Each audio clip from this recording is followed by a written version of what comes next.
Okay, awesome. So first, welcome everyone to our latest edition of Zymposium. This is a little bit of a, maybe not special for you, because for you it's just on Zoom the same as it is every week, but for us it's a little bit special. We are here for the ZIO Hackathon. So we're in New York, and I are actually literally sitting across the, whoa, upside down. We're literally sitting across the table from each other in a conference room here. So that's really cool. And we got lots of our colleagues here. We got John, and we got Daniel, and we got Terry, and we got Scott, and we got Bill. So we got lots of amazing people from Ziverge here in person, and lots of other amazing Ziverge and non-Ziverge people in person and remote. So it's really cool to see everyone. But we're also excited to share a Zymposium with folks who are here, as folks who are participating in the hackathon remotely, and just everyone around the world who maybe you don't not interested in the hackathon, but you just come to Zymposium. So whichever way, we love you all, and we are excited to code with you. So we thought today it could be a little bit fun to go back and revisit a little bit the ZIO from scratch series we did. Because I think that was one of the things we did that we got some of the most positive feedback on, and just that kind of really helped people understand ZIO. And particularly with the hackathon, it seemed relevant, because one of the great things with the hackathon is we got a lot of people coming in who may not be that familiar with ZIO, maybe programming in Scala, but not with ZIO, or maybe programming in Python or another language and just want to explore this. So we wanted to have something that would be kind of accessible and a useful introduction to people there. And then also, there's been some changes in the way that ZIO itself is implemented between ZIO 1 and ZIO 2. We did the original version when ZIO 2 was being developed, but kind of with a model more similar to ZIO 1. And we're definitely not going to be able to get to all the intricacies of the ZIO 2 runtime. But there are a couple of core insights from it that we actually, I think I want to share with you that hopefully will be interesting for you. And I think actually can maybe make the implementation of these runtimes more understandable. If you go back to the ZIO from scratch series, I think, I mean, I'm biased, but overall I thought it was great.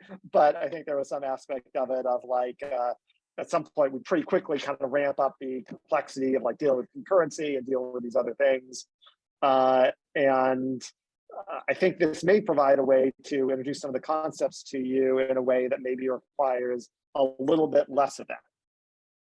So I think that's probably enough wind up here. Let me, oops, I think I accidentally closed. I was in the process of closing Windows, and I think I accidentally. Oh yeah, the VS Code's gone. Help. Yeah, exactly. So give me a sec to get this going again. You're doing the whiteboard. Actually, I may need to drop off 1 sec to just get this going again. Okay. I'll kill time. How's everyone doing? Please do join us in the Discord if you would like to ask any questions or tell us we sound weird and echoey or anything like that. But cool. Yeah, I'm excited to learn a little bit more about the new runtime myself. It should be exciting. I like doing things from scratch. It's the best way to learn. Highly recommend it.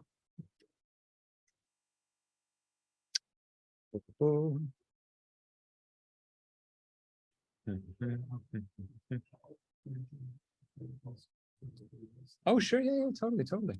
Yeah, I think I might share my VS Code. Un momento. Everything's different. You know, we're not in our usual environments, so. Cool. Is it okay if I do the IntelliJ thing, or shall we do? I'm happy either way. Yeah, totally. Let's see. Zymposium. Got it. VS Code opening. Sharing live share project. Share. Can I invite Adam? I can.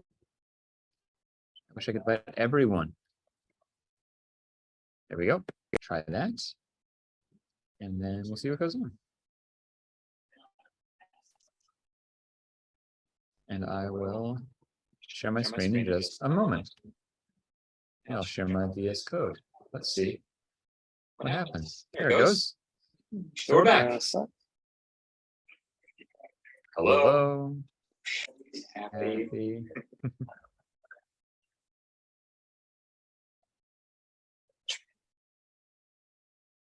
Worst case though, like if it doesn't work, you just use your computer and I'll just look over your shoulder. Oh, one of us mute. I'll mute. Sorry, nothing important is happening at this moment. Oops.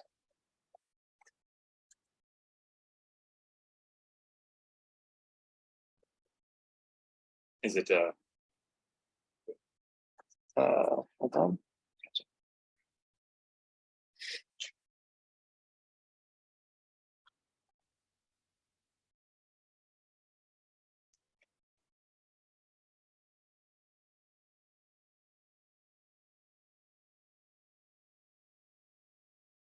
Aha, I gotcha. I think you're in.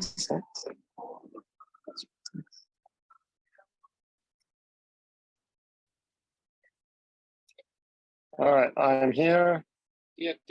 Excellent. Okay. I am just FYI, I'm dealing with some issues here in terms of my, I got maybe getting a little bit less IDE support than I'd like, but we will roll with it. Okay. All right.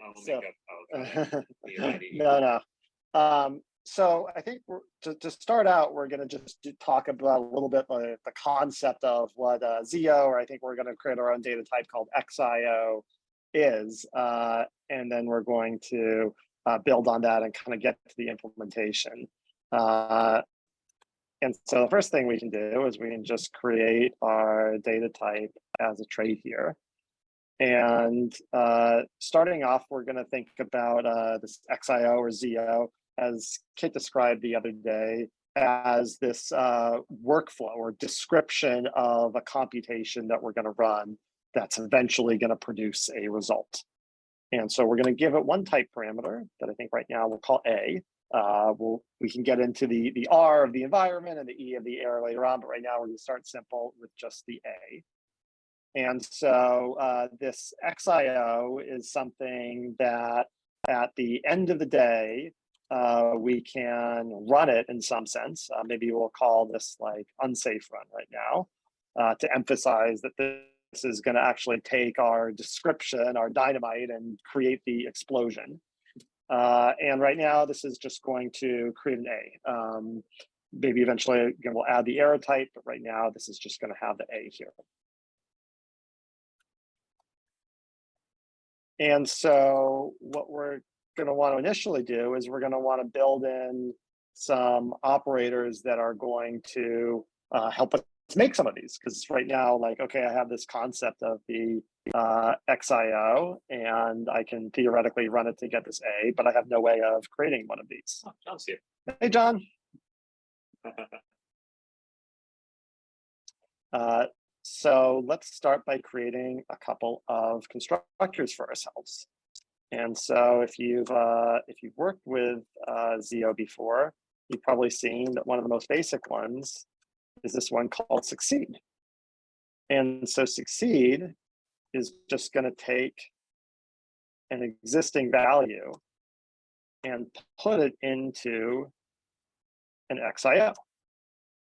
And this is going to be pretty useful for us because this is going to take, let's just take any block of existing code we have that was written in with any other system, right? With akka, with just normal Scala, with Java, with anything we have, and it's going to let us bring it into this ZIO or this XIO world. And so one thing we can start to do to like motivate ourselves here is we can create some example here. And maybe here I'm going to extend the app trait in Scala, just so I've got kind of a runnable program here. And so as like an initial example, I could have like my workflow is going to be XIO.succeed, print line, hello from XIO. And then what I'd like to be able to do, right now this is going to blow up horribly on me because this is not even implemented. But what I'd like to be able to do is then do something like my workflow dot unsafe run. Yeah, I'll do this. Set up the terminal. Things here. And I'd like to kind of verify two things, actually. So one thing I'd like to verify is that if I comment this out, that I'm not going to see anything printed to the console. And that's going to kind of prove to us that like this really is just a description and not a running computation. And then the second thing is I'd like to be able to uncomment this, and I'd like to see it does get printed out, that I can take my workflow, my description, my blueprint, and I can actually go ahead and run it. Cool. We'll do a little bit of working up to that, but we'll actually find we don't need a ton here. So for the first part of it, this idea that this is just a workflow, you'll notice here that I've used this, this fat arrow thing here. And that's called making this a by name parameter. And what that means is that Scala is not going to evaluate whatever the body of this is right now, but it's only going to evaluate it when something inside here references it. And so what we're going to see here throughout this is I'm going to take, in a way, a very lazy approach to this, and I'm going to defer doing as much work as I can. So instead of like actually implementing what it would mean to run this, I'm just going to stick it inside its own data structure. And so I'm going to create this little thing here, private final case class succeed with A. And I'm going to have it take this A inside here, but I'm going to have this A be a thunk. So I can, again, keep this lazy here. And a thunk just being an alias for a function. Yeah, that unit to A. And so this will just extend XIO of A. And then here, my implementation can just be XIO.succeed this thing to A. Oops. We have to call it. Oh, no, we don't. It's fine. I'm still there. Cool. So now this should. Oh, we need an unsafe run technically, unless for now we can make that undefined. Let's make that. Yeah, we can give ourselves a little question mark there. And so now I think if we go to the terminal, we can actually, I think, already accomplish our first objective. Nothing. If we can. Nothing again. Print this out. Oh, I'm running it, so it says, I don't know if you could join that terminal, but yeah, I was going to say, I don't know if I can see your terminal, but I may need you to kind of. Yeah, I'll narrate it. So we see nothing and then nothing again, but we do not see hello from ZIO. Doesn't happen. So it's not being printed out because we've done nothing successfully. Yay. So that's great. So now, I mean, we've still got to kind of, we got to do this real work here of actually executing this. But let's actually defer that for a minute, and let's try to do at least one more kind of thing that we'd like to be able to do with this. So far we can put these things together, but we can't do anything else with them. So another thing we would like to do is we'd like to implement this operator that we call flat map.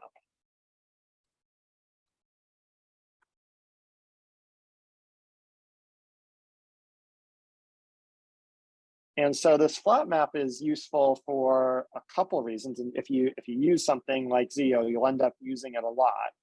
And what this essentially represents us doing is composing two of these workflows sequentially and letting the second one depend on the result of the first one. So far, if we just had succeed, we could like just take this like hello world and we could put it in there. But if I had a second thing, if I had val my second workflow equals xio.succeed.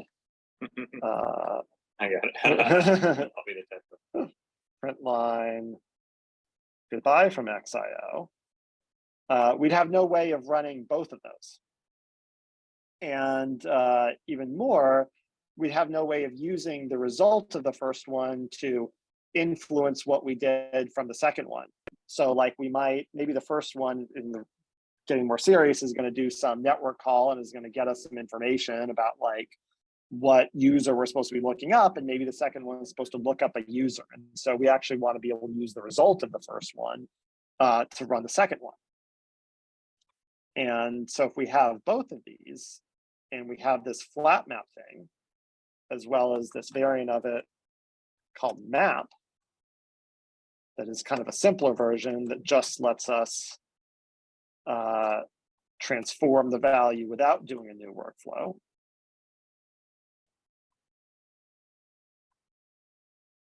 Then in Scala, we're going to be able to use what's called a for comprehension.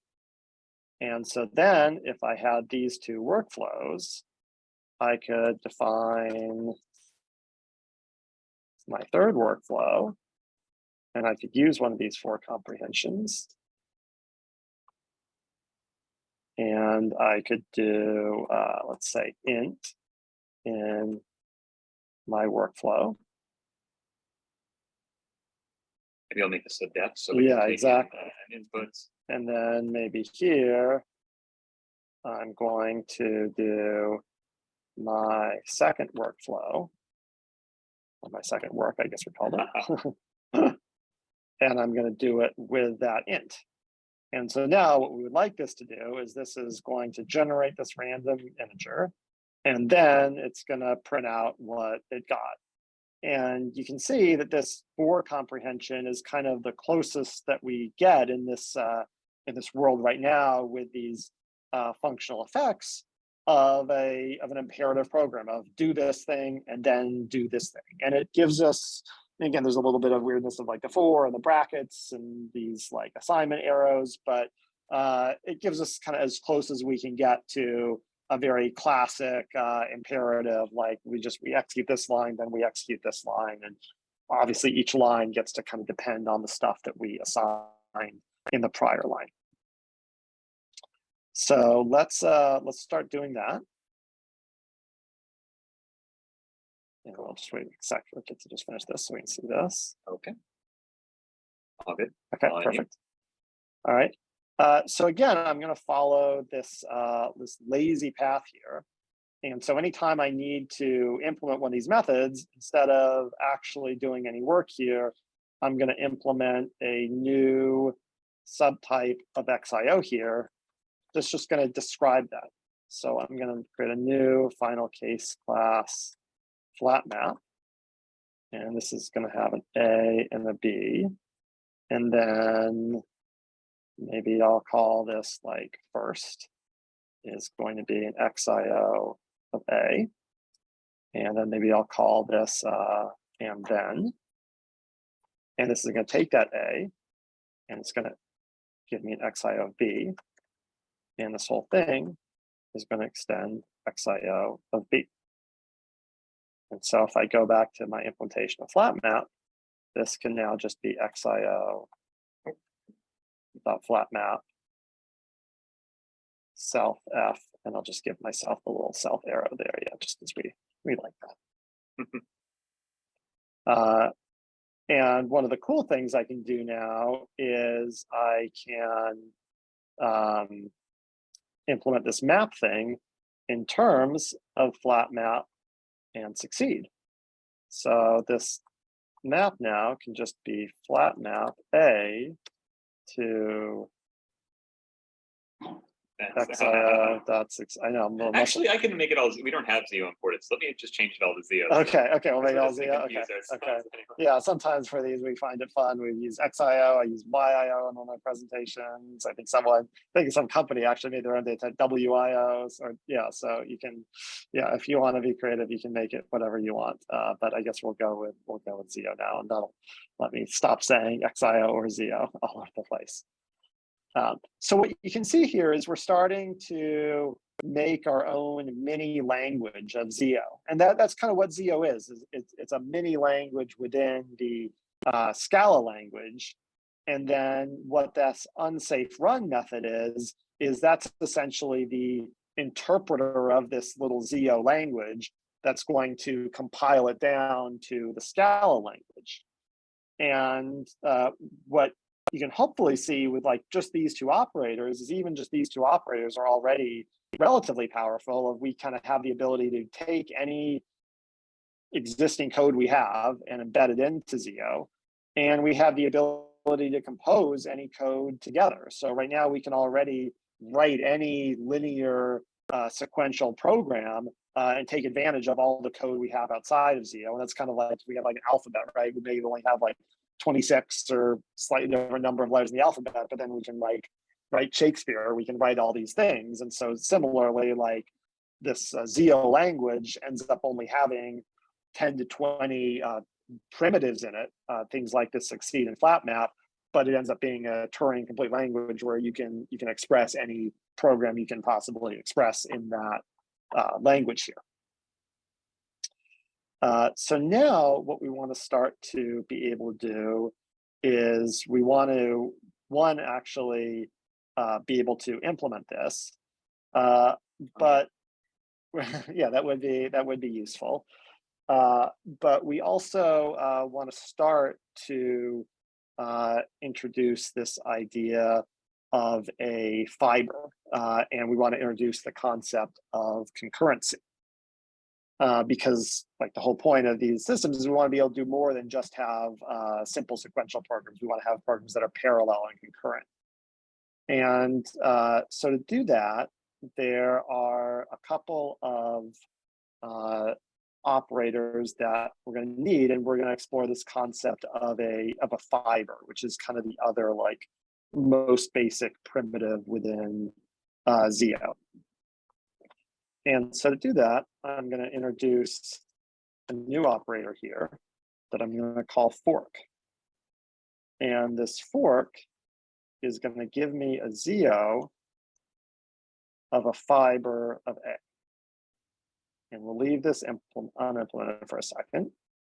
And I'm going to go down here and I'm going to create some trait for a fiber of A. And so a fiber you can think of as the kind of the other side of a ZIO. So we said that a ZIO was a blueprint or a description. And if you listen to Kit's presentation the other day for the hackathon, I think he did a really good job of describing like why it's valuable to have a blueprint. That when we have a blueprint, we can compose it together in all these powerful ways. There are these operators that really only make sense on a blueprint. Like if I want to say, well, let me retry this thing. If it fails, I've got to have a blueprint so that I can actually say, well, if it fails, I go back to the blueprint and I just run the blueprint again. Versus if I've got like a future that's already in flight, I can't really retry it in a way that makes sense because it's like just already going. So there's nothing to retry. It's just this thing that's already happening. But so the ZIO is really valuable being this description of this like workflow or this blueprint. But by the same token, sometimes we want to be able to talk about things that are in-flight computations that like is not the plan for the Spark job, but is the Spark job that's already going. And there are operators that make sense for the job that's already going that don't make sense for a blueprint. So like I could say, I want to wait for the result of that Spark job to complete. That would make sense if the Spark job is already running. It doesn't make sense to say I want to wait for the result of a blueprint because it's just a blueprint. Similarly, you might want to say I want to interrupt this job that's running because I don't need it anymore. Makes sense if there's a job that's already running. It doesn't make sense to say interrupt a blueprint. And so the fiber is basically that thing. The fiber is the in-flight computation. And so over time, we'll add more operators to it. We'll see how far we get in our first session here. But the most basic operator we're going to want to have on this fiber is one that we call join. And this is going to wait for that fiber to complete execution and then give us that result, the result of that fiber. And one of the things that's really nice about ZIO is that, oh, and I should make this XIO instead of ZIO, I still have my old habits here, is that this is going to what we call semantically block for the result to be available, which means that this isn't going to return until the value is actually there, but it's not going to block any fibers or any underlying operating system threads, I should say. So it's fine to do. You know, if you've used just traditional concurrent programming, you've probably like learned it's like terrible to like block threads, and you at least pre-Loom, it's terrible to block threads, and you want to do everything async and you want to do everything callbacks.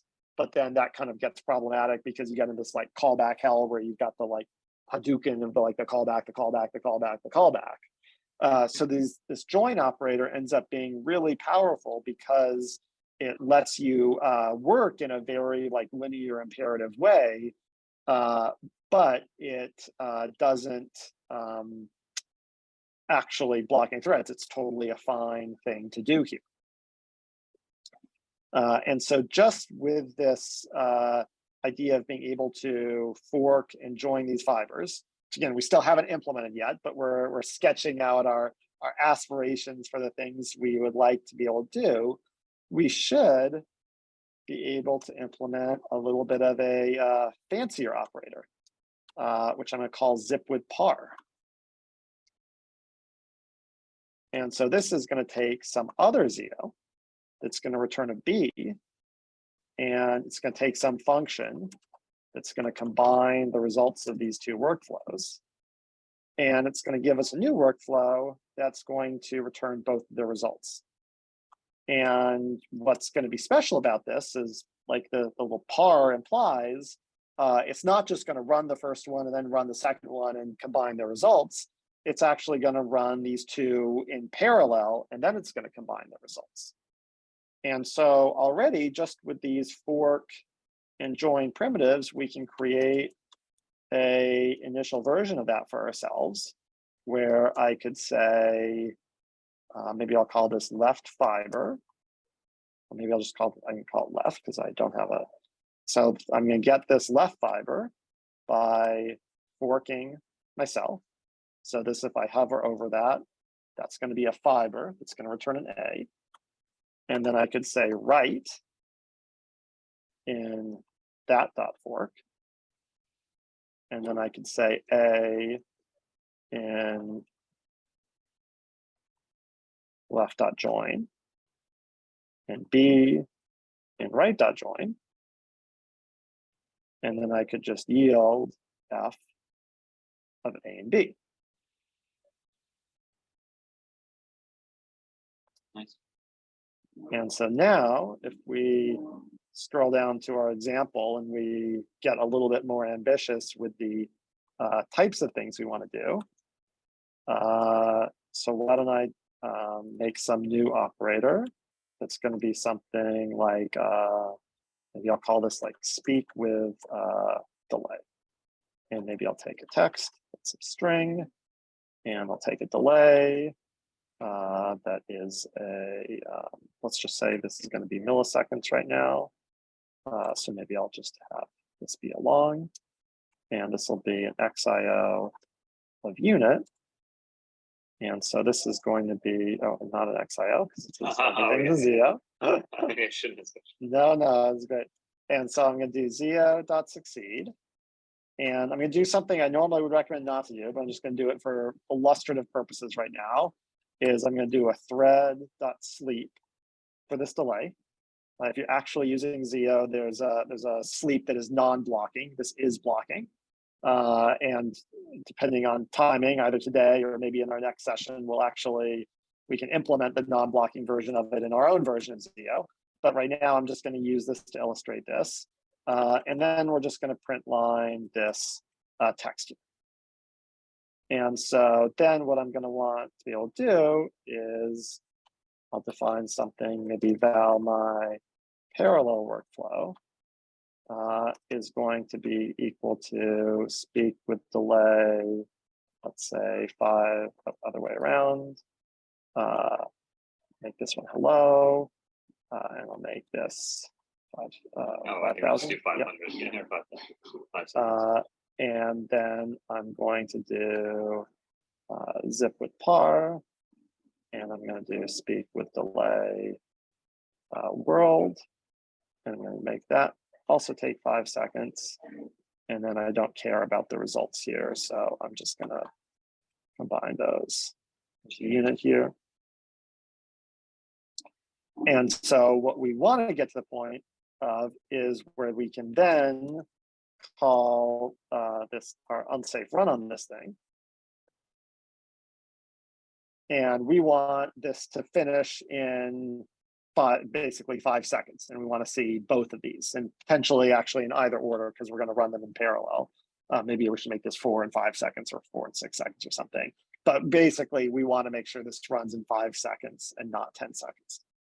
And so I think if we can implement this, we'll have a good, well, obviously we'll be far from the real functionality in ZIO, but I think we'll have a good sense of how we can start to create this data type that separates out these descriptions of what we want to do from actually doing them. And if we can do this, like this is actually a reasonably like powerful concurrency thing of like, we can do these things in parallel and we didn't have to deal with any threads ourselves. We didn't have to deal with a ton of like lower level stuff. So even if we could just do this, this would be kind of cool here. So let's start to think about how we could actually execute this. And so right now we've actually, despite like having written a bunch of code and not really done a lot of work, there are actually only 2 question marks in our implementation right now. There's this unsafe run, and there's this fork here. I think join as well. Oh, you're totally right. Yep. Join is also not implemented.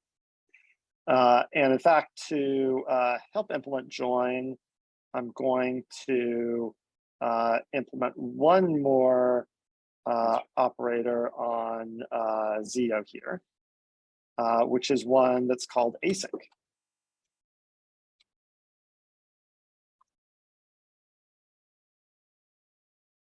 And this async is going to take this, we call a register function.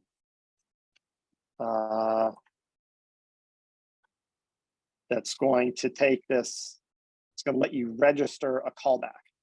And so we could think of this succeed as like this primitive that lets us import any type of synchronous code into ZIO.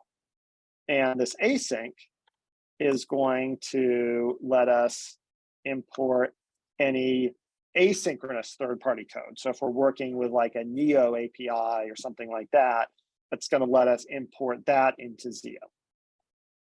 And so just like we did before, I'm going to just create another one of these little case classes. Maybe to quickly give a little example. Yeah, because I know this stuff can be very. Yeah, no, it's definitely like a little bit abstract. Yeah, go for it. Yeah, let's imagine just I'll write some pseudocode here. Let's say we have an async, some library code that says get users async, right? And this will make some web requests. And the way generally these methods are used is that you give it a callback, right? So it's going to call your callback with the users when it has them. So we don't know how that's implemented. Let's just do that. And so if we wanted to use this code, we would just give it a callback that said, users, and I could print them out. And so this body, whatever, we don't know what it's doing, it's going to make some web requests. When it gets the users back from some third party, it's going to call our function that we give it. So we give it this callback. So if we wanted to wrap this function in ZIO code, we can use our async method here, which takes this callback. And the type of this callback here, which is basically we have to call async with the function that takes a function. So what we get here in the argument is a callback. And we call this callback with a ZIO effect. So we want to basically say ZIO.succeed with the users once we get those. And by calling this callback, it's basically going to complete this ZIO effect. So what I like to think about is that this callback here is kind of a remote control that will, there's bad echo. I will unmute myself. I probably should. I wonder if I'm audible now. Yeah, I think that's the problem of being in one room. Do you want me to mute myself? Okay, sorry about that. We'll get used to the muting, unmuting. We're not usually in a room. We'll get better at it. So to briefly reiterate, just trying to show a simple example to get some sort of sense of asynchronous code, because it can be a little tricky. I think most people, if you've used JavaScript even, might be used to an API like this. Maybe it's, a JavaScript function is like read file, which will give you the file's contents. And so you have to pass along a function you call read file async, I guess it would be called, probably in Node or something like this. And you give it a callback, and we could say to print the results once you've read the file. We don't just get to return the file from this. I can't just say contents equals read file async, because this code essentially is linear from top to bottom. So if this were the API, well, then nothing down here would be able to continue. It would be blocking code. So the way that we are able to run this asynchronously is that we give to the function our intentions for how to handle its results. So instead of expecting it to give us back its result and then handle that result in the rest of our sort of code linearly in this file, we have to package all of our intentions for how to handle that result inside of a callback and give it to the function. So it can call it when it's ready. So that's what allows asynchronicity. And so if we wanted to wrap read file async, we would say, okay, do zio.async here. We're going to get this register method, right? Which I like to think of as sort of a remote control. And when we call this, we'll complete this zio. And so now in here, I could say read file async. This is going to give me back when it's ready, the contents. And so then I can call this remote with zio.succeed string. So it allows us, the zio async, to interact with asynchronous APIs or just any kind of asynchronous code. And basically by giving us this remote control that we can call, which will complete the zio effect at some later date. And we can pass that remote to some other callback that's going to be done asynchronously, therefore allowing us to interact with stuff. It's a bit tricky, especially like the arrow to unit, it can get a little tricky, but if you really break it down, it's slightly more simple than it might first appear. Okay, let's switch back with the mutes. Okay, sweet. All right. So we've got this thing. So now we want to, and so what I did down here is I just created another letter in our language here, our Zio language. So now we have this async part of our language. And so I can implement this async method by just calling async with this register. And so now we're back to our unimplemented things, our unsafe run, fork, and join. And I'm going to do one more thing here. So I'm actually going to update this and call it unsafe run sync. And so I think there's maybe one place down here I've got to update this thing. And then I'm going to create a variant of this that's called unsafe run async. And so the difference between these two is this one is just going to kind of pick this computation off and it's just going to be fire and forget. And this one is actually going to wait for the result of it. So we need to give this a callback. Is that correct? This one we can do it with that. That's totally fine. I was just going to be totally fire and forget, but we can also give it. I see. Yeah, we can do it kind of either way. But yeah, I'm going to kind of, at least right now, I was treating it as like this is just fire and forget. Okay. So what all of these are building up to is this idea of like, okay, we've got to actually implement what this fiber is doing. Because, and so what I'm going to suggest we do is we have a new trait, or it actually doesn't even need to be a trait. But so we had this trait fiber, and then I'm going to create a implementation of this that maybe I'll call right now fiber runtime. And this is going to extend this fiber trait. I think maybe the covariance might be an issue. Should we just make? I think we can just do that. Yeah. And so this fiber, this is going to represent the actual running computation that's running one of these things. And so we could think about this maybe as having a method that is going to start one of these fibers. And maybe this thing is going to have the computation that it's going to run as a constructor parameter here. And so if we had this, then our unsafe run async method could just be something like val fiber is equal to call it fiber runtime or runtime? I think it's fiber runtime. All right. Is going to be fiber runtime self. And then I'm just going to start the fiber. Now, again, I haven't defined what it means to start the fiber, but if I do define what it means to start the fiber, this is going to kick the fiber off and run it. And so this will be kind of a correct implementation of this. And then this fork method could basically be the same thing, but just wrapped up in a ZIO workflow. I guess in this case, we though need to return that fiber. Yes. So we can, yeah, so we could just do, Yeah, I'll copy it. Here, I'll copy it. Okay. Perfect. And then we can just return. Yep, there you go.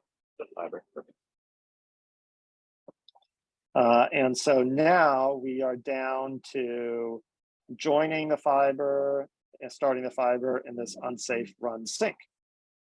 And the unsafe run sync actually can be pretty straightforward as well. So this is one where we're going to actually have to block for the result here because we need to go from this like ZIO world where everything can be implemented in terms of callbacks to actually getting the result of this thing and actually waiting for it. So here we could do a little bit of low-level stuff. And oops, sorry, yeah. So I could create a little latch for myself.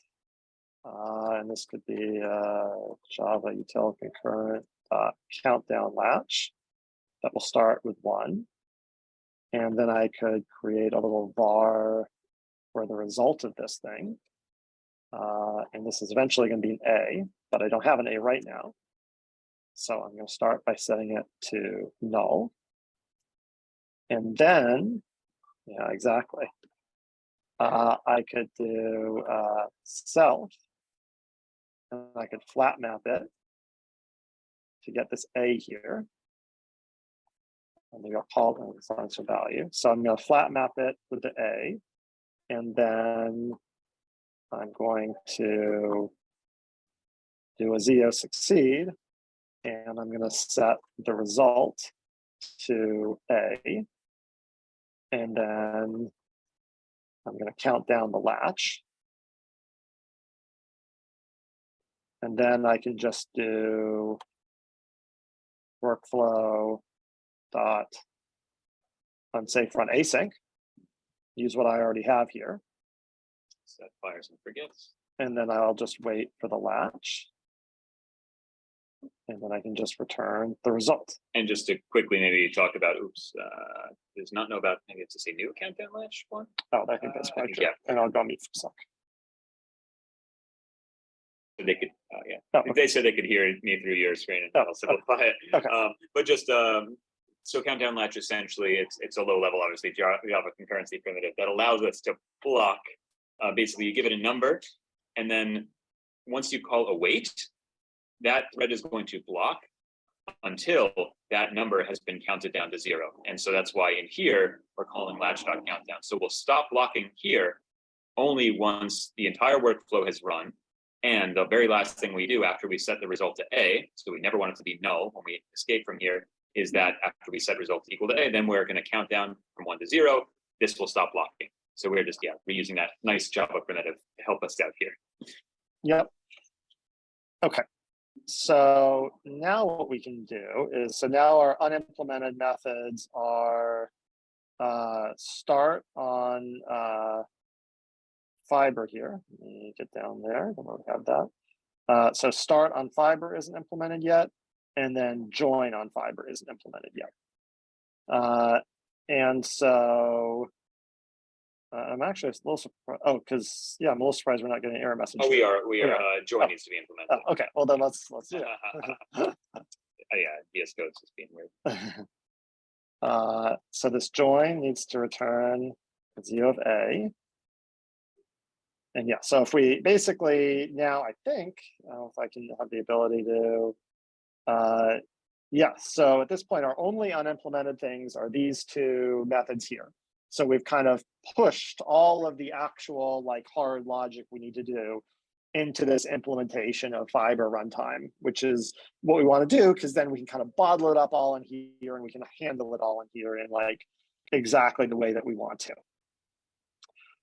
And so the first thing I'm going to do is I'm going to give myself one more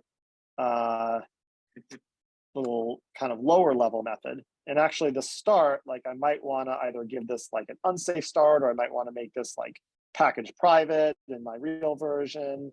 But yeah, maybe let's call this unsafe start, and then we can just go up here and we can just There's one more and there's one more up. Yeah, there's one more exactly there. Yeah. And so I'm going to give myself one more of these like unsafe methods. And I'm going to call this unsafe add observer. And this is going to basically let me say, take one of those callbacks.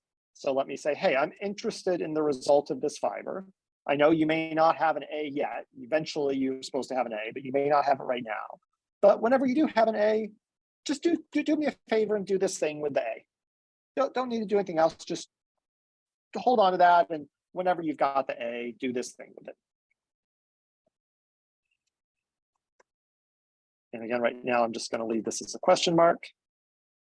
But what this is going to let me do is if I have this and I have that zio.async, then my join can be zio.async callback.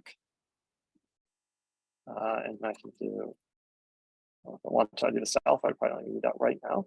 But I can just do unsafe add observer.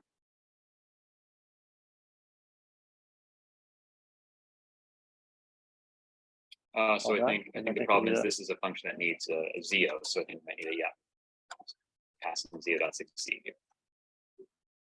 That will come in handy later on when we have errors handling, exactly. Yeah, because right now our ZIO is only able to succeed, but later on, if we want it to be able to fail, that'll come in handy. Yeah. And so, okay, so now I've pushed all of my, like the only thing, if I can implement these things, then everything else will work, including all of our fanciness. And this is also basically where we're going to start diverging a little bit from what you've seen before. So far we've kind of been, again, building up this intuition of like this idea of this thing being a blueprint, the blueprint being separate than the fiber that's the running computation, and this idea of building up this language that we're now going to interpret. But now we're going to go a little bit different direction than we did in the ZIO from scratch series, and we're going to go more of a ZIO 2 versus ZIO 1 way. And we're going to explore this idea of the fiber itself actually being you could call like a nano actor. So if you watch some of our other Zymposium series, we've been talking about ACK and the ZIO recently, and we've been doing a lot about like how maybe like actors are not the right solution for everything, and if all you have is an actor, you end up kind of treating every problem as a nail because all you've got is a hammer, and it's not ideal. But there are some things that actors can be very useful for. And it turns out that implementing this type of fiber runtime can be one of them, because one of the tricky things about doing this is we want everything that happens on the fiber to essentially be single threaded as much as possible, because that's what we want for efficiency. And we want this idea of this fiber is like a thread, is kind of one linear chain of execution. And maybe there are different fibers running at the same time that are each doing different things in parallel, but a fiber or a thread is only doing one thing at a time. It just does one thing, another thing, and another thing. And so for both performance and for like sanity reasons, we want to enforce that guarantee. But at the same time, we have these other processes that are interacting with it, maybe in a concurrent way, right? So this fiber could be running, and then someone could say, well, I want to add an observer to you, or later on we'll see, I want to interrupt you, or I want to do something else with you. And the ZIO one way was you basically have a bunch of different concurrent state to manage those things. And so you'd have different like atomic references or atomic booleans or things like that. and we had to be careful about each of those things. And a little bit of the ZIO2 way, and I think maybe what will hopefully be a effective way for you to think about this, as well as maybe to implement some different systems of your own, is to think about this fiber as being like a mini actor. And so essentially it's going to have a inbox where it accepts certain types of messages. And then it's just going to go through and it's just going to run its work. And when it gets to the point where it has a message, it's going to take that message and it's going to process that message. But essentially that inbox and the logic around that is going to encapsulate all of that hard concurrency stuff for us. And so everything else within this fiber, we're going to be able to do in a very simple and very linear way. So let's start by importing Akka. We're not going to need Akka to implement a simple actor here. But let's start exploring what this is like and kind of giving ourselves some of this infrastructure. So the first thing we're going to need here is we're going to need the kind of inbox. And I think we can use, let's see if I remember it, new Java util dot concurrent dot concurrent concurrent. Probably lower. I'm guessing it's not camel case. Yeah. And I'm gonna try to like use strong typing as much as I can here. We'll see later on that in this implementation there are some cases where we're gonna have to give up on strong typing, but I'm gonna try to hold on to it whenever we can. And so I'm gonna create this new thing called a fiber message. And a fiber message, right? You can think of like when you have an actor, at least hopefully it would move to more typed actors, like you can't just send them anything, like they have a specific thing that like they say, this is the protocol of the things that I accept. And this is how the fiber is going to interact with the external world. And just could you just give a couple? I mean, I'm hovering over the docs for concurrent linked DQ and guessing. Oh well, sorry, I actually did not want it to be a DQ. I just wanted it to be a queue. Just a queue. Okay. Yeah. Okay. So it's just a queue. So it's just you put things into it, you take things out of it, and you think about like having a mailbox or inbox. That's kind of the same thing. You can put things into the inbox, and kind of when someone takes something out of the inbox, they take the oldest things out first, and then eventually they get to the newest things. So it's just another word for a queue here. So I'm going to use our good like data modeling practices, and I'm going to create a sealed trait for this fiber message. And then in the fiber message companion object, I'm going to create the instances of it.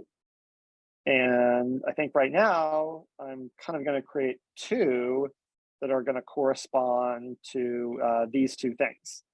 And so one is just going to be, I'll call it case object start, sends fiber message.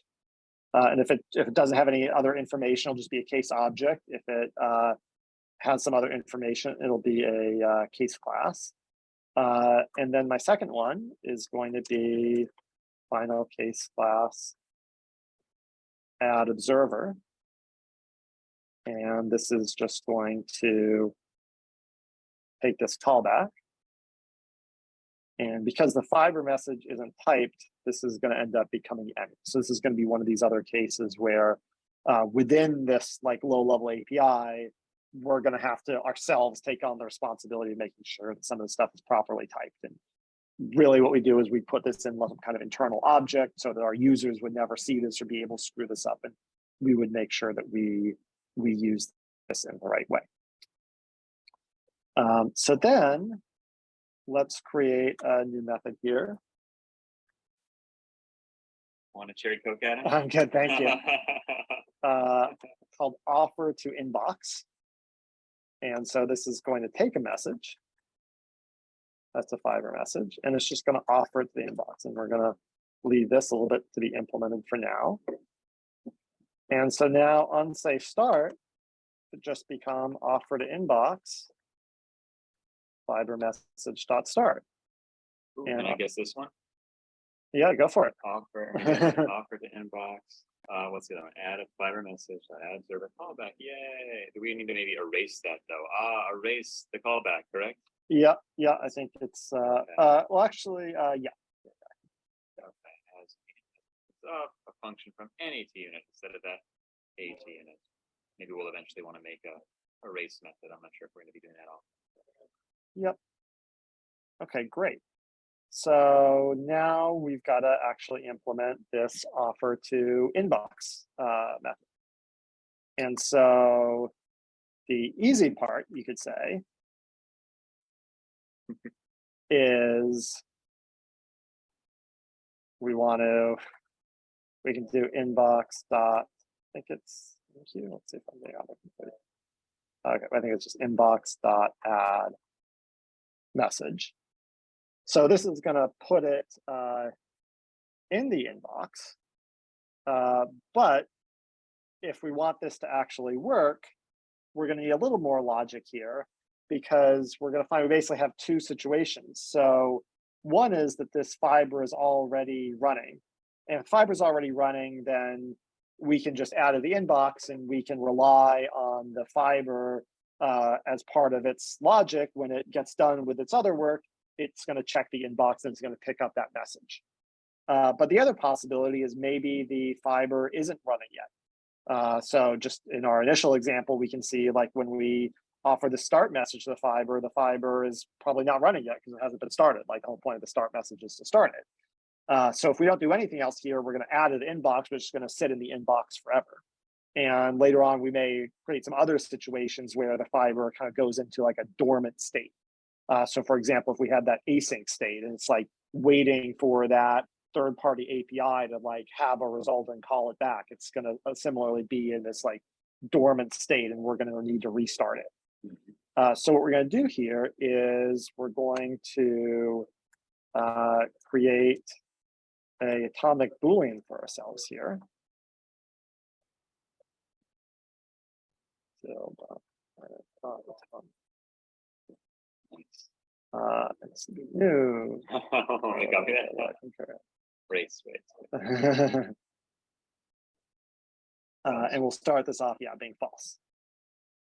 And so what we're going to say here is we want to like avoid this like race condition of if someone else is running it, then we just want to add it and we'll rely on them to take this message. If no one else is running it, then we want to start running it. And so, maybe just to also I'll keep mentioning for the weird Java prefix things, if you're not familiar with it, this is basically just a Boolean that's safe to update from multiple threads, and it'll always be synchronized and correct. Yep. So then here, what we can do is we've added this to the inbox. And then what we can do is we can say, oops, I think we lost somehow. Oh. We can say if running dot compare and set false true. And so what this is going to do is if it wasn't running, we're going to set this to running, and this whole thing is going to return true. Otherwise, it's just going to return false. So it's a combination of sort of this left-hand side, is the expectation of what you currently think it is. This is what you want to set it to, and it's basically simultaneously setting the Boolean and returning whether or not it did set that. So if the expectation is not correct, so if the old value of running was not false, if it was true, this will not update it, and it will also return false. So it's this weird atomic operation. But yeah, once you get used to compare and set, it's a nice way of doing it. Yep. And so then I'm going to create some new method in a sec that I'll call drain queue. And so this is basically saying if it wasn't running before, then we're going to set it to running. So no one else starts running it because we're going to be running it. And then we're going to call this drain queue operator. And just to once again reiterate, because this concurrency stuff can be a little complicated, but yeah. the big point of this is why we want to use a concurrence atomic Boolean is that it would be really unfortunate if two other threads called offer to inbox at the same time. And if this were not concurrency safe, they might both see false, both set it to true, and then we're also going to start running this workflow twice at the same time. That would be running this fiber twice at the same time, which would be weird and not good. Yep. So I've got this drain queue method, which is responsible then for actually taking the items from this inbox and processing them and doing whatever we're supposed to be doing. So that could be like, if it starts, we need to actually start like executing these effects, which we still haven't like got to doing yet. Or if we add an observer, we need to like add this observer somewhere. So this is where we're going to like actually start processing these messages. Now I'm going to do one more thing here, which is this whole thing on the fiber. One of the things that's supposed to do that we haven't really honored yet is that it's supposed to like start executing on some other thread, where like if I like fork something, it's not supposed to just be run right now on this thread. It's supposed to be run on some other thread. And so what I'm going to do here is I'm actually going to break this up into kind of two methods, just to kind of keep things separate a little bit. So I'll call one drain queue on current executor. And then I'll call this maybe drain queue on new executor. And so for this one, I'm going to need an actual executor. And because we're already like doing a lot of stuff here, I'm going to be a little bit lazy right now.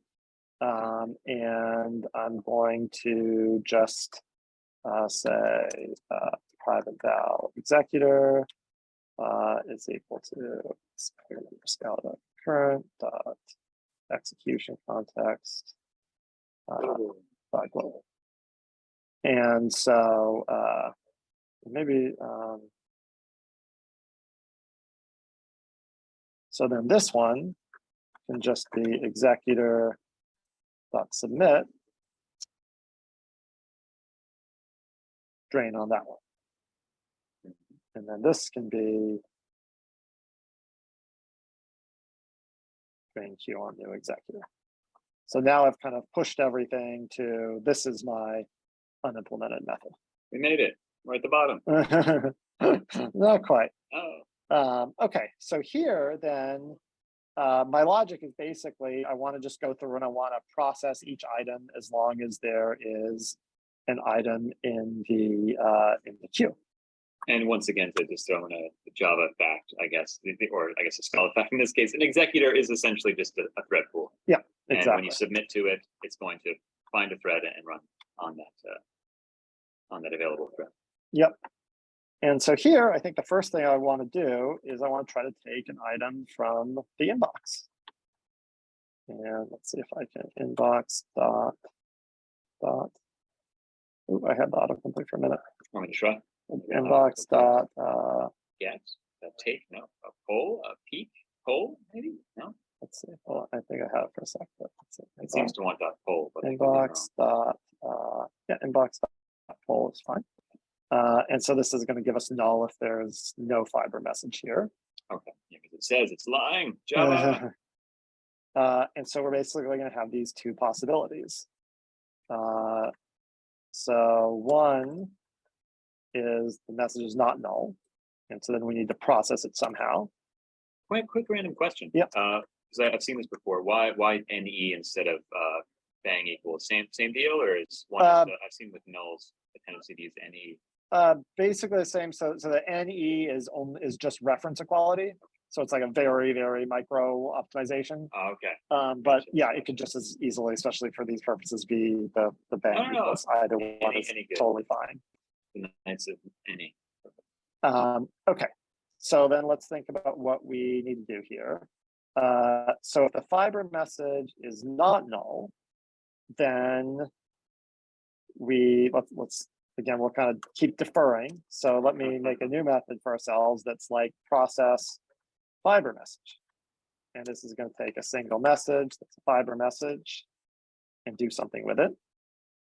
Mm-hmm. And so if I've got a message, then I need to process it. And I've got a little bit of choice here of like, do I want to kind of use a recursive function or do I want to use a while loop? I think right now I'm going to try at least for a sec to use the recursive function. So I'm just going to say, okay, well, if I got one message, I'm going to process it. And then I might as well just try the whole thing over again. The slightly more tricky case is this one here. So the most intuitive thing we want to do is we would just say something like running.set false, because at this point we said, look, we've been draining the queue. We got to the point where there was nothing left in the queue, so there's no more work to do. So we're just going to stop, and we're just going to set this running to false, so that someone else, if they want to start us up, they know that we're not running anymore, and they need to start us running. Now, there's a little bit of a race condition here, because there's a possibility that someone adds a message to the queue after we look at it, and then they look at it and they say, well, we're running, so we don't need to do anything, and then we immediately set it to false, and then no one ever processes that message. So what we need here is we need one more double check of essentially, here we say, we again try to retake control. So we say if inbox is not empty, then if running dot compare and set false true, then we need to keep draining the queue. Okay, so just to walk through. Yeah, let's walk through that. So I guess the danger is, and it's always so tricky. These tiny little gaps, they're so small. What are the odds? Well, obviously, if you want to build your whole application on ZIO and have it running for years and years, these gaps will eventually, these edge cases will eventually occur. So I guess the danger is we just check to see if the fiber message is not null, and then okay, great, let's set it to false. But oh no, in that little gap between checking that it was empty and then setting it to false, well, in here someone could have secretly on another thread added a new message, which means if we just stopped, then there would be some message that would never get processed, because we haven't yet set ourselves to false. So if someone else tried to start it, it wouldn't have started it, because it would have seen that, oh, it's already running, and then it would just get dropped on the floor and just in that queue until something else happens. So we prevent that by basically checking again. But also in this little case in time, in that little gap, after we checked it non-empty, well, maybe someone else had started us back here again, so we don't want to double run just as before, so we need to do this check again. So yeah, I mean, maybe we could abstract both of these, which is like run if not running or something, but yeah, that's basically all these little gaps where the previous check could have been nullified. So yeah, and what we're going to find is at this point we've basically already encapsulated all of the tricky concurrency logic. And that's like the nice thing about this pattern is, like you've seen, we've done a little bit of work up front of, we had this like running thing and you need atomic Boolean, we can do the compare and set here, we can do this double check. But what we're going to find now is that in everything else we do, we have the guarantee that it's being run in a single threaded way. And so everything else we do now can be pretty simple. So yeah, we get to hide the concurrency, all the concurrency details in this little method here and all the other little methods. And then in our actual processing, we get to just live in a single threaded world. We don't need to worry about those issues. We've been saved from it. And I know last time in the first version, we definitely got ourselves, we had to do some live debugging a couple of times because yeah, it's really tricky to deal with concurrency everywhere. And now we've sort of co-located it, hidden it away. We can trust that this works, and then the other thing, that's kind of what actors give us, right? Is this ability to, this linearization of logic. Now, to be fair, we've written a lot of code without having tested anything. So we may still have some debugging to do, but I think it'll be more straightforward. Yeah. And now we've also handled in this drain queue, this whole thing of kind of the queue and the multiple messages. And we're down to, if we can process each of these fiber messages that came in and handle them appropriately, just a single fiber message, then everything else should work. So let's start doing that. And so we have this message. The message is the sealed trait. So what's the most kind of idiomatic thing we do with this? Well, we're going to match on it, right? And right now, at least, we have these two cases. We have this start.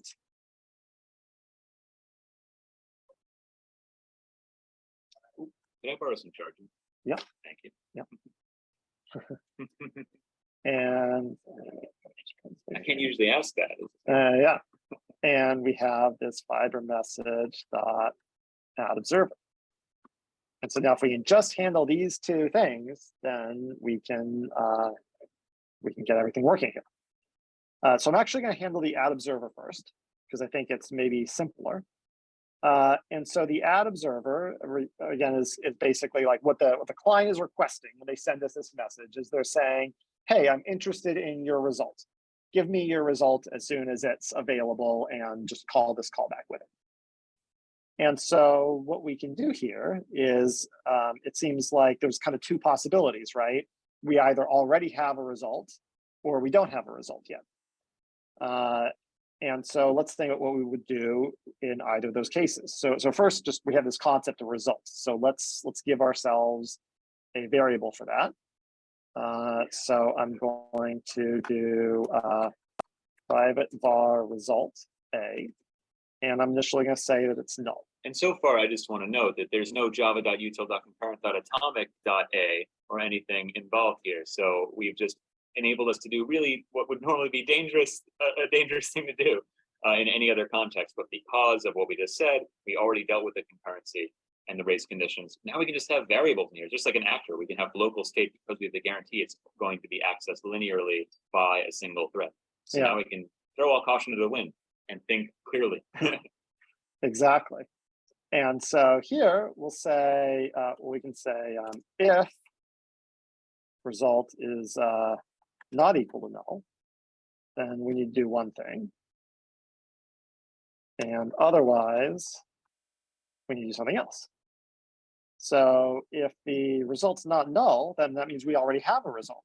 So we could just call the observer with the result. So we could just do observer result. Now, if we don't have the result yet, then we're going to have to hold on to this observer, and we're going to have to call it later when we are done. We do have a result. So it seems like what that's going to require is we're going to need another. Just a bar. Yeah, exactly. Oh, it's beautiful. Observers, and this could just be a set of any unit, and maybe create some kind of callback type alias for it. This could be set.empty, and we could either use a var here or we could use a val with a mutable set. But either way, we're kind of we're being very low level here. And why is set versus a list, just so in case we don't want to add the exact function twice, or it doesn't really matter? I don't think it particularly. I think a set is like slightly more just a piece, add the same observer twice, kind of is impotent, and the order doesn't matter. But yeah, it's not a huge deal one way or the other. So then in my other case, I am just going to say observers plus equals observer. Wow. Brilliant. And so now we're down to, we actually need to, we'll need to add one. We did get a couple of questions. Compile errors. No, not questions yet. Okay. Actually, there is one question, but I wanted to wait. Okay. Let's get through the. Yeah. Which I know we're already. We're deep in this stuff. I know we're deep in it. So it looks like on line 121 it says, we think we just do an as instance of it. Oh yeah, null is instance of A. Yeah. So, okay, that's one down. Let's see what else we got. There's this submit. It's not happy with submit here. Do we need? I think it's submit or throw. I believe, or it's execute.execute. There we go. Okay. That looks good. And then last, non-empty. Who's not happy about non-empty? Why is that? Is it just maybe not inbox is empty? It's a Java thing, so it probably doesn't have as many things in there. Sorry. No. Is empty? I'll let you think. Let's see. That's good. That's happy. Lastly, it's probably another. Result is not equal to null. It said note that A is unbounded, meaning any ref is a node. So we should just go back to the thing. And now it looks, it's just blown up. Perfect. Okay, great. Runtime, which is expected. Yeah. Okay. So now we've got to handle this start.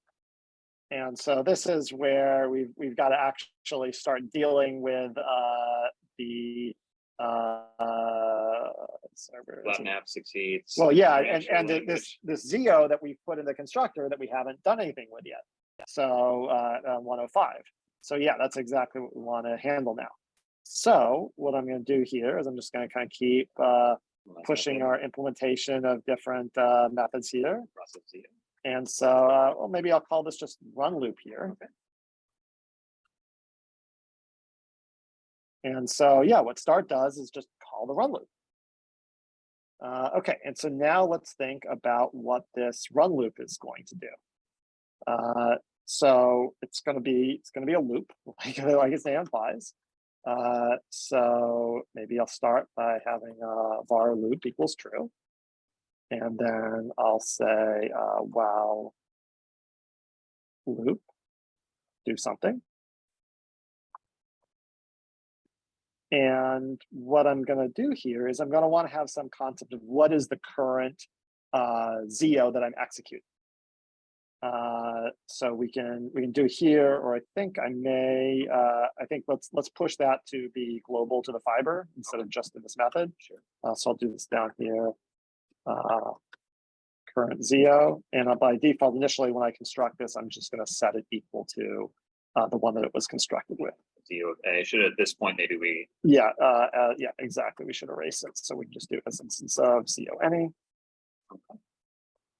And then I'll delete that there because it's. Let's see if it's no, it's not. And so now what I could do is I could say current ZIO match. And I've got these different cases. Oh, we're here. So I could have a ZIO.succeed. I could have a ZIO.flatmap.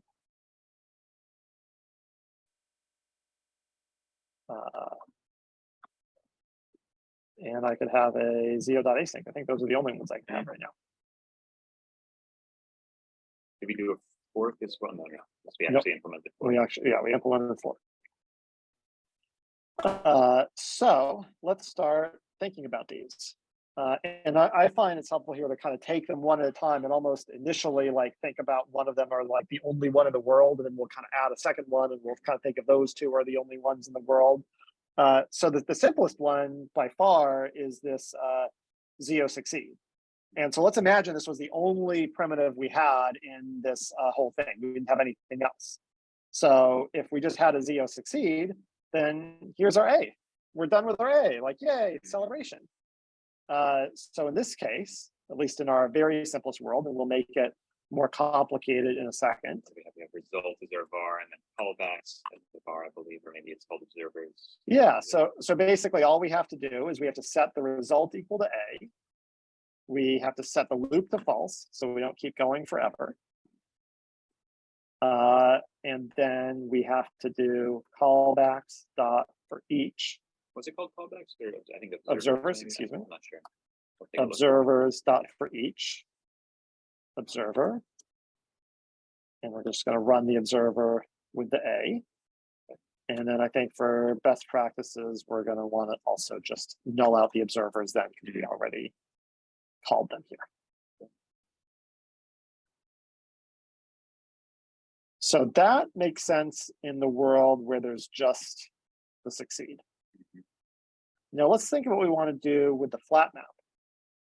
So with the flat map, we're supposed to run this.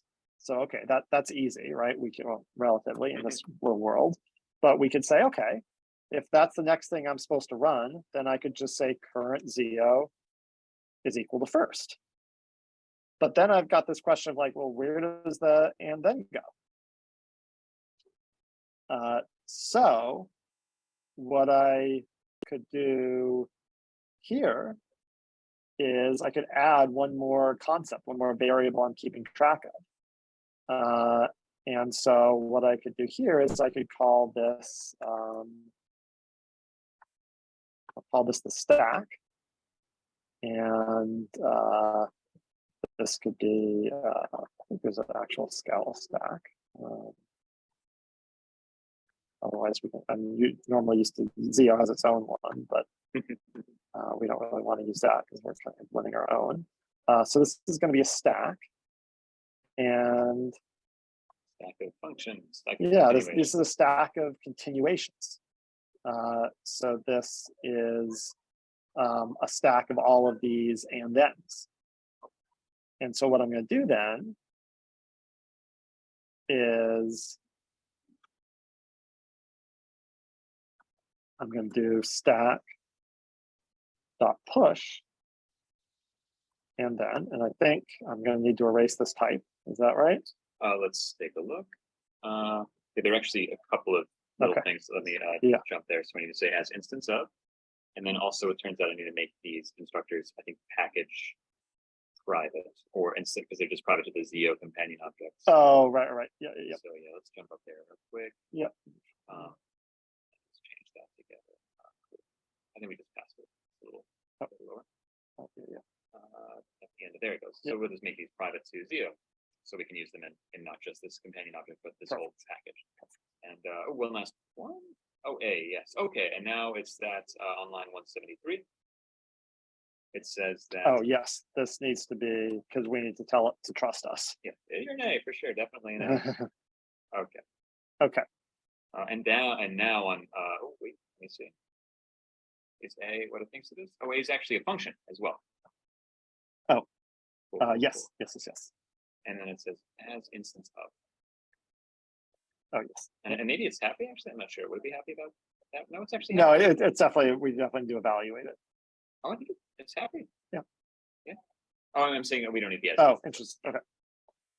All right. All right. It seems to be maybe running forever, I think is currently what it does. Though it did print out hello. So our example is actually running now. Okay. So that's cool. But it seems to be running forever, obviously. Okay. We'll have to take a look at that. Oh, never mind. I do have to say as is. So now we've kind of got an implementation of flat map here. Now our implementation of succeed now though is not quite right, because this is only true if there's nothing else in the stack. So here now maybe we could say if stack is empty, Then we're done. then do this. Otherwise, we could say val continuation is equal to stack dot pop, and then we could say current ZIO is equal to a. Instance of any now, or maybe it already is. Yeah, I don't think we may not need this. Is equal to continuation. All right, let's save it. And something exploded. It's not implemented error, so I think we're getting closer. Yeah. Probably the async. That's So right. well, so maybe we're at a good point. One, we should now be able to run the synchronous stuff. Okay. So if it's we not comment out our parallel stuff and we just go to run our little my third workflow, I my think. third workflow dot run sync. Let's say front sync. Yeah, let's try to run that. Looks like hello world is there. Let's see. Oh no, I got the number 13 and it ended. I got the number 13. Okay, perfect. That's what it's supposed to happen. To remind us all, we're getting a random number between 0 and 99, then printing, I got the number, and that's all done in this for comprehension. So we ran, and if I, add another bit of and save, it'll run now. I got the number 96. So now if I print it 3 times, we should see, I got the number 66 3 times. Okay, so that's pretty cool. So already, so we established at the beginning that we had all these things just be descriptions. We couldn't run anything. And now we've got like real programs running where we've embedded these third-party effects of printing things, of generating random numbers, and we've composed them together. And we probably could have gotten to that stage earlier.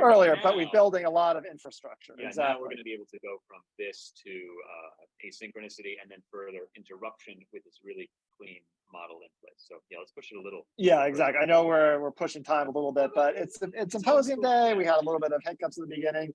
So let's try to get to the point where we can get this example working. I don't think we're actually far away from that. And then I think we can probably declare victory for the day and we can get back to our hacking and you can get back to your days. So we're actually not far away at all. There's only one thing that's not implemented at this point, which is this ZIO.async here. And so let's think about what we would need to do here. So this ZIO.async has this register thing in it that eventually is going to be completed with some ZIO here. Okay, cool.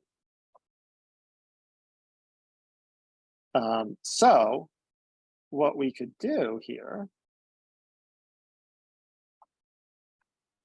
is we can call this register thing. And so this register thing, remember, this is like the remote thing. So whatever that like third-party callback-based API is going to call us back now with this ZIO. And what do we want them to do when they've got a ZIO for us? Well, what's the way that we always have been interacting with third parties in the Fiber so far?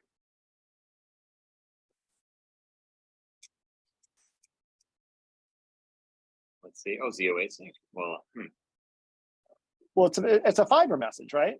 oh, We oh, say I any see, I see, way I that see. anyone's going to interact with the Fiber is through the Fiber message, because that's how we take advantage of all of our inbox and everything we have around that. So what I'm going to do is I'm going to create a new Fiber message. Tricky. And maybe I'll call this Fiber message resume. And this is going to take a ZIO. This is ZIO of any right now because I'm forgetting all my type information here. And this is going to extend Fiber message. And if I've got that, then once I've got the ZIO, all I do is I say, hey, third-party service, when you got a result for me, offer me a new message that tells me to resume with that result. Yeah, I'll get back to you later. Amazing. Yeah. And then the only other like slightly tricky thing I have to do is I need to make sure I don't keep looping here. So I need to set my current ZIO to null because I already processed that one. I don't have another one to process right now. And I need to set my looping to false so that I don't just loop forever. But we do not turn off running. We don't turn off running because that responsibility is exclusively handled by draining the inbox here. So what's going to happen is someone's going to start us up. They're going to call this run loop. It's going to run. We're going to return false, and then they're going to do their little shutdown logic and handle the double checking and all that stuff. Amazing, yeah. And just to like, maybe this does seem all very complicated, all the setup we've done, but really last time, if you do recall, or let me just tell you, this was not nearly so simple because in all of these cases, we needed to handle concurrency. We couldn't just set variables. That would be such a dangerous thing to do. But here it's just very simple, almost naive looking code, yet it just works because of what you've done previously, which is pretty awesome. Yeah. And so now I hopefully maybe we're actually getting a pattern match exhaustivity warning here. Let's take a look. Oh yeah, sure. We probably would be. Well, actually, no, there's something else. Okay. There's something does not take type parameters. Oh, because we need to do Fiber message dot resume on that line for the office offered inbox. Let's see. Here we go on the yeah, following. So I get right, Fiber message dot resume. Yep. Yep. And now we should probably get the other issue. No, oh, there's a period. That was probably me. And now we have a warning because a fatal warning on 154. Right, which is fantastic because the compiler is helping us here. Of it's saying, hey, this is supposed to process all the Fiber messages, but you're not handling them all yet. So let's work on that here. So we'll say case Fiber message dot resume ZIO. And what do we need to do here? Well, we need to, I think, if I can guess, we have to set our current ZIO equal to that ZIO. Yeah. And then maybe run the run loop again. Yeah. Get back to it. Boom. We're resume. Okay. All right, let's try should we try it? Let's try it. Yeah, I mean we've done a lot, so may blow up on us, but let's try it. Sweet. So we should see just to reiterate there, we should see we're printing hello and then world, and they should both print out after 5 seconds simultaneously. So it should not take 10 seconds. So nothing, and cool. 4, 5. Hello world at the same time. Boom. Yay. And again, when we did this previously, like we had some bugs. Many bugs. It kept being difficult as we added new features. I'm guessing that as we add other new features like interruption, etc., we could take a look at other things, finalizers in the future. It's probably going to be a lot simpler. Yeah, because all these things, we're just going to go to that Fiber message. We're just going to have a new type of Fiber message of like send interrupt or whatever, and we're just going to handle the interrupt in this process Fiber message, and yeah, it'll be nice and tidy. I think one of my one of the senses that I trust a lot as a programmer is my deep sense of anxiety that I often feel. I trust that very deeply, and when I used to write Ruby on Rails all the time, I was very anxious. And once I started to get into functional programming, I felt my anxiety sort of some internal barometer of anxiety. And now, just looking at this code, I'm feeling a little calmer than I was during the last run loop. It's like, okay, I don't have to think of all of this crazy concurrent things, all these Yeah. little interstices where weird other threads can ruin our day, throw in a request at the same time. So yeah, I'm excited to continue to push this along, but I think, Yeah, I think that's a good. I think that's a good stopping point here. Yeah, we definitely have used our time, but yeah, hopefully this was enlightening for everyone, and hopefully, yeah, this gives you kind of a way to break up the different parts of like what is going on in ZIO in a way where you can really understand each of them, and you can get a sense of like what's going on under the hood. Yep, and there were a couple of questions. Yeah. Just to reiterate that John answered one in the chat, which is awesome, which was how would low-level stuff change if you already had Loom? And then John said, I'll just defer to John on this one. The main difference in our Loom-only version would be that ZIO async blocks and is not handled by the interpreter. So instead of doing this thing, we could just block, because the JVM would deal with that indirection. So we can just sort of treat this more like, I guess, just continuing, or maybe like just flatten out or something. I don't know. We would just set our current ZIO and just keep looping, I guess, because yeah, it would handle suspension at a lower level. And then the question was also, our Braille often wondered how the runtime avoids Stack Overflow errors in recursive implementations. And I think that's just because of our internal stack. We do not use the call stack. We make our own stack and on the heap. So yeah, that's how that works. That will not overflow, I guess, unless we run out of memory on our system, but probably won't happen. Yeah. Sweet. Well, thanks all for watching. Awesome. Now we're gonna leave our little box. Yeah. Back Thanks to everyone. party. Happy Thanks for hacking. watching, everybody.